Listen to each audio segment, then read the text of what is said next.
Right, traders, a very good morning. It's 12 o'clock in the morning, Friday morning. And let me give you a quick outlook of the markets going forward. First of all, apologies for doing these late night videos. So I'm not home right now. That's why whenever I get time from my schedule, I try to make sure I get in these videos. So coming from this Sunday, I go back home to Amritsar. So from Monday, the videos will be right back on schedule. Secondly, I'm very, very grateful. I'm very thankful to everyone who came and attended my conclave in Mumbai last evening. We had a very good time. It was a great pleasure for me to speak to 75 traders in Bombay, and just meant a lot to me for all of you to gather at such short notice. So with that, let's start today's market outlook. First of all, what are the things that are coming into on the macroeconomic front? I think which is important more than technicals right now. Number one, I would say COVID is something like an old story now. People are digesting it. People are getting used to it. So unless until some big threat is posed by the new variant, I think it is something that the people have already accepted. Because of COVID, if you ask me, just because of COVID, I don't think markets will break the lows that they've already made. And looks like a very good bottom that the markets have made right now. So if there is only COVID threat right now, so I would say any dip towards 16,800, 17,000 always becomes a viable dip for me personally. Secondly, the other threats that are in the markets are just in inflation. If you ask me, otherwise on the Indian market front, everything is good. We talked about how GST collections are doing okay. We talked about how the auto sales are doing okay. We talked about how the IIP is doing okay. So we talked about how everything else is doing fine. It's just the inflation that is what is bothering. And I think you must have been hearing this more in America than in India, how America is going through a stagflation, how America is going through a very stiff cost push inflation, how the Fed is not able to manage this cost push inflation, and how the Fed is starting to taper its bonds now. So I would give you a very quick background. The Fed, I think, has bought over 120 billions of bonds in order to give stimulus to the American markets, and I think that is what every markets have done.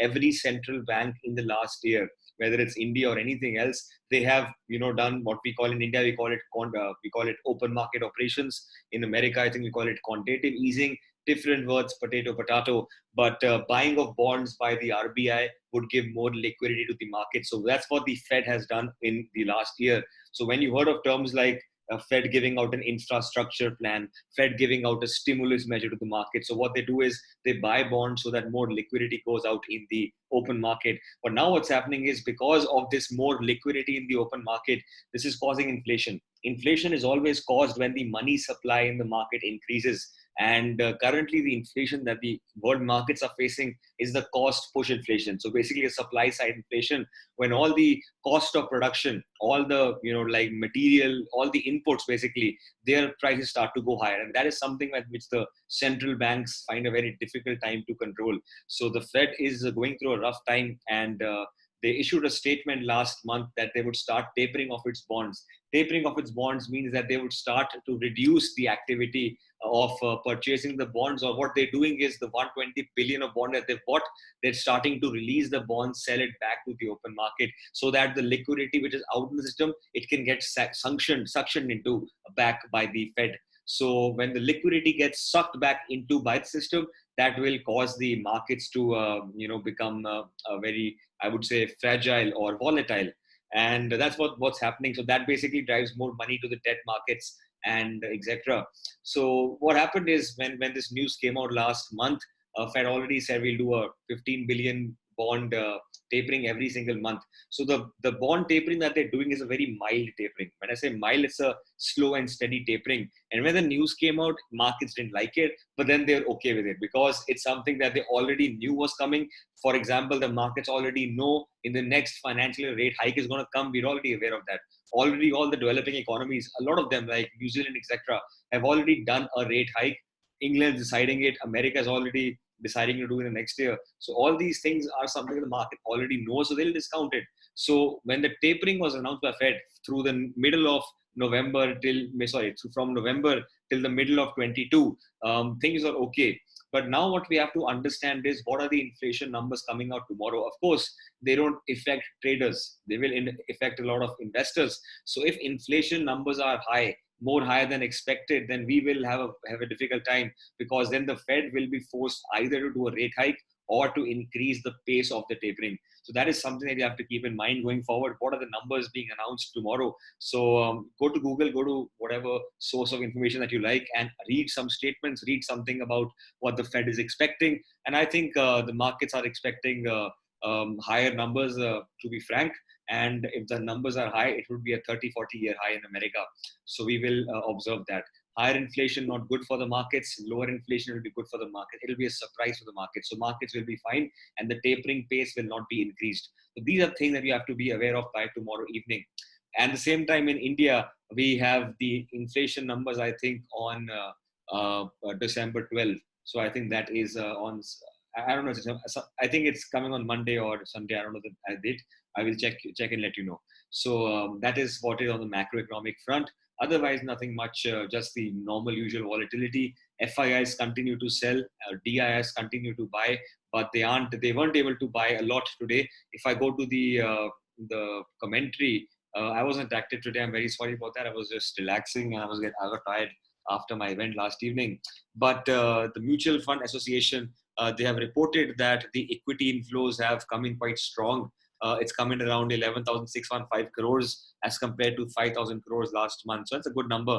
That is showing that when the markets have dipped, when the markets came down, a lot of people, especially the small money like us, we have gone long in the market. So that's a good thing. It's a good sign.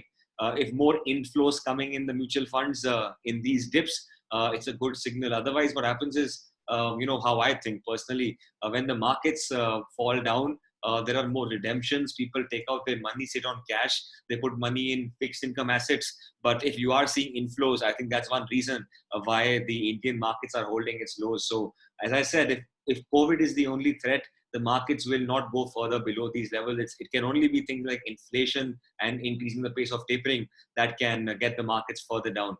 By the way, if you aren't on my Telegram, make sure you join that. The link, I will put it in the description, but it's called telegram.me/the Devang Mehra. It's called Devang Mehra Members. So you can always feel free to join that. Yep. And a lot of updates on the European vaccination front. You can always read that. We have got one positive news today on the initial jobless claims. Less people have filed for unemployment benefits. So that's a good news. And I think that's why American markets are currently trading in the green. Nasdaq is down quite a bit, but you can see Dow and S&P are quite stable. And I think Nasdaq has been quite up and down in the last few days. I think it went up 4-5% in the last 2 days. It was down before that, but because of the jobless claims, it is reducing. The Dow Jones is trading nice. Indian markets are doing fine. Basically, this gives you an indication about the health of the economy in America. So maybe nothing you will see on the intraday front, but surely it will impact on the little bit of a longer time frame. So we have the data on the derivative segment coming out, and this data, I always tell my clients, I always tell my mentor that this data is not everything. And we have numbers like 92% of the times investment banks will always win. So 8% of the times retail also win. So it could be a possibility that 8% of the times the 8% of the times data could be misleading, because 92% of the times investment banks do win. So what I'm saying is, if I look at the data, forgetting about everything else right now, if I look at the data that tells me that the clients today, you and me, we have gone aggressively bullish in the market. We were short on the index futures. We went long on that. We were short on calls aggressively. We reduced the shorts. We were short on index puts. We have increased that as a bullish sign, and we have also increased our stock futures. So if you and me are going long in the markets don't like that. In my experience, markets always want to trap people like you and me. However, at the same time, the FIIs, the big money, they have a mixed view. So you can see that the FIIs have reduced their index futures. They're bearish in that. However, they have increased their calls. That's bullish. They have also increased their puts, which is bearish, and they've also reduced their stock futures. So that gives me more of a sign that maybe tomorrow higher levels will be sold into. And with the back of FII selling a lot in the markets and DI not able to support, with the back of a couple of things that I mentioned right now, the data, what it signals me is that if the markets opens at higher levels, number one, I would not like to buy gap ups. Number one, that's number one. And number two is that the higher levels will have a difficult time in sustaining, because even the proprietary traders, they have gone short, they have added some shorts, and even the FIIs, they are not so convinced at these levels on going long. So that is what the data suggests.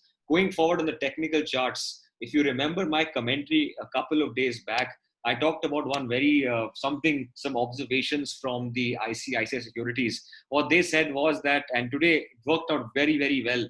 I hope that has helped you out. So what they said was that the markets will find resistance around 17,500. So if you observe, the reason why they said that was because from the recent highs, it is nothing but a 50% retracement, 17,500. That is why the markets have started to halt here. So I would want you all to observe how the markets function in this area, because this is a 50% retracement. And if the markets start to trade above these levels, then the markets will try to go towards 17,662 levels of a chart. That will open up. But this area will become a very, very crucial resistance for people who want to go short. So they will try to do so. Secondly, this is also nothing but the 50 moving average. If I'm not wrong, if I can show you on the charts on the EMA front, exponential moving average, you can clearly see that this level over here, just give me a second. I'll put the 50 EMAs all for you. Okay, so if you can observe that this was the 50 exponential moving average. So you can see that not only the current market prices are the 50% retracements, but they're also the 50 exponential moving average, which will try to provide a very good support or a resistance. And that's why markets are halting over here. So yes, Bank Nifty is quite strong. And I think we have observed a very, very good rally in Bank Nifty, but still Nifty has some levels that it has to prove. So now coming to the intraday chart. So I've given you some perspective, strategy in the markets. Let me start with Nifty for first. I would personally not buy gap ups. That's something I will not do ahead of, if I miss rallies, I'm fine. I have no FOMOs coming in. But the risks will keep on increasing if the markets open gap up. Just like today, the markets open gap up, but they will have to come down, because even the 17,500 level is a good open interest on the call writing side. That is why it will face some pressure. A lot of things are at these levels. So gap up tomorrow, I will not be interested to go long. Maybe I will take some small 15-minute high short kind of trade. That is something I could probably do. Secondly, how can I trade tomorrow? People will be fearing this news of inflation. I think a lot of people will try to, if the markets go up tomorrow, people will try to book out their profits in anticipation of poor numbers in inflation in America. So because of that, people will be scared. And I personally feel that they will try to get out of the long. So I personally, I'll tell you how I think. It's totally up to you how you guys think. But how I think is this. It's happened all the time that whenever some big event is over the weekend, like tomorrow evening, the impact will always be seen on the markets on Monday morning. A lot of people in the markets have gone long from the lows of 1600. So if they're already long, and if a big event is happening overnight, so what they will do is they will try to book them out. So they will, if anyone is holding long right now, they will use the opportunity of Friday to book their longs because they do not want to risk their longs on a basis of a news. So that is something personally I feel. So I would not be interested to hold my longs if I do any in the morning till the night. And if there's a gap up, I'm not interested to go long on that. Secondly, how can I trade tomorrow intraday? Jesse Livermore said one very important thing. There's a time to go long, there's a time to go short, and there's a time to go fishing. So try to understand the importance of patience. There is a time to go long and a time to go short. If I say I don't want to go long, doesn't mean I want to go short. What I mean by that is if you observe the markets right now, you can see that the markets are taking resistance over here earlier, and now at these levels, they accumulated here and they took a support over here. So matlab, anyone who's gone long in the short term, in the last 1-2 days, they would necessarily have their stop loss below these levels. So until markets break these levels, there is no point to go short. That is what I'm trying to prove. Yes, you can try to scalp things if the market opens flat and goes below these levels. That is fine. But the view that we have in the market in the little bit of a larger time frame, it will start to change if the market start to come below these levels, because below these levels of 370, 380 levels, about 100 points below our closing today, then the markets will try to come and fill these gaps of 7200 levels. So ye tabi fill hoga. So we have to understand that, because यहाँ पे क्या हुआ था, at this level there was a lot of call writing, and when the markets opened big gap up, they had to run for cover. Now there is a gap available here and even in Bank Nifty, and this will only get filled only and only when the markets start to come below these levels. So अगर आपको short करना है, then I would say let the markets come below 17,400, 17,380, and then only look for a sell opportunity. But otherwise, all dips could be bought into. That is what I'm saying. If the market, let us say, opens gap up, people will book profit. As I said, people will book profits overnight, and they will try to, as I said, 660, 650. That's a 61.8% retracement. तो वहाँ पे एक resistance बन जाता है. तो वो उसका ध्यान रखना. So I will not be a gap up buyer. But if the markets are opening flat यहाँ पे, because they have closed very strong, you can see something like a symmetrical, ascending triangle on the charts right now. So if the markets are opening flat and they are not breaking this trend line, and if they cross this inside candle breakout ban jata hai, so we can always go long over here for a short term, scalp it out and then exit. That is something that we can do on Nifty. For Bank Nifty, if I open the charts of Bank Nifty, we have made some good money on Bank Nifty in the last few days, and now it's trying to do some kind of halting. I will just explain one very, very simple thing on Nifty also. If you open the daily chart of Nifty, you can observe the markets have made a doji. तो doji का rule एक बहुत simple होता है कि यार जब तक doji का रेंज ब्रेक नहीं होता तो मूवमेंट नहीं आएगा. It will always be sideways. So my suggestion is this: या तो मार्केट को फ्लैट खुल के ऊपर का लेवल तोड़ने दो, तब आप लॉन्ग जाओ, या तो मार्केट को जहां खुलना है खुले, but let the markets come below this low of 380, 370, and then you go short, because otherwise the market will stay in this range and it can halt here for a couple of days and then it can again move up. It's an inside bar, that it's a halt candle in the middle of a trend that we've seen right now. So just remember that point. Same is for Bank Nifty. A Bank Nifty in the last two days has given a very big gap up. अब होता क्या है, in the gap up, two things can happen. As I said, as long as this range is being maintained, you should not trade very aggressively. मतलब highs of 37,400 and the low of 37,900. तो जब तक तो ये 500 point का range maintained है, कुछ ज्यादा एग्रेसिव काम मत करना. Let the markets halt for a bit, because the longer they halt, the longer they stop, the bigger will be the move coming. The only thing, if you're a bull in the market, the only thing that you don't want is that for some reason markets open big gap down. Because अगर ये हो जाएगा ना, it's going to be a more of a reversal island. You can say it's an island formation. The markets gapped up and then they again gap down. So I wouldn't want that. Because ये जब होता है, it's something that the markets don't like, and it's going to trap eventually everyone who's here, and the market then will again have to come down. So if you're a bull in the market, if it opens flat, great. If it goes below 37,900, you can always go short and then try to go for this gap filling trade. वो दिखाऊंगा आपको. But if the market is opening gap down over here somewhere, so then it could be more of a problematic thing for Bank Nifty. Otherwise, I would say any dip coming in Bank Nifty for a positional trader should be a good opportunity to go long, because Nifty, even though might not be so strong, but Bank Nifty, let us not forget, has gone up over 2,000 points in the last 2 to 3 days. If you open the charts, because it will be nothing but a retest. If you open a 15-minute chart, आपको clearly दिखेगा कि यार, 1 second. On the 15-minute chart, just see it clearly that markets have broken out of this 36,800 level, जो हमारा एक level था, अब इसके ऊपर चला गया. So अब market अगर इसके यहाँ आता है, if you get the markets over here, तो first people should look for opportunities to go long, because ये आपका एक retest हो जाता है. It will become a retest.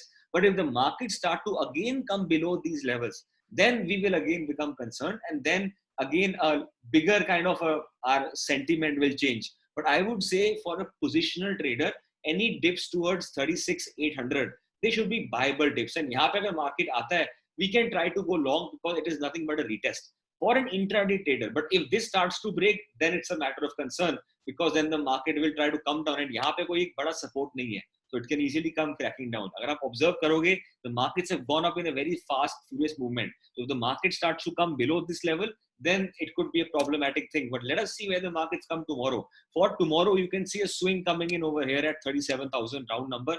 So इसके नीचे you can try to short in some quantity, and below 36,900 अगर आएगा तो in little bit more quantity till 36,800. यहाँ तक तो आप जा सकते हो. उसके नीचे we will have to see it in the live markets. But if you want to go short, then make sure market थोड़ा flattish खुले. अगर market थोड़ा gap up खुलता है, then it's a different story, because ये जो trend line बन रहा है, ये टूट जाता है. So then if the markets are opening gap up and ये break कर जाएगा, it will try to come towards 37,400. overall currently bank nifty is moving in a range of 37.4 36.9. जब तक I would personally say थोड़ा time भी अगर आप अगर बुलिश हो, ये थोड़ा टाइम एक दिन दो दिन और रेंज को बनने दो, और जब ये रेंज टूटेगा फिर हम और बुलिश होके एग्रेसिव लॉन्ग करेंगे. बट यहाँ पे लॉन्ग करने का सेंस थोड़ा नहीं बनता बिकॉज ऑलरेडी बहुत बड़ा मूव आ गया. So let the markets hold for a bit. Intraday थोड़ा स्कैल्पिंग करना है, करो. 36.8 should not break. If it breaks, then we'll again change the view for the short term. Otherwise, these are very good consolidations. Let them hold for a bit, consolidate the upper end for a bit, and once they break out, then don't hesitate to go long. But in any case, if 37,400 breaks, just don't go short. It's a long, long opportunity. That's all for now, guys. And cheers. Enjoy tomorrow's market.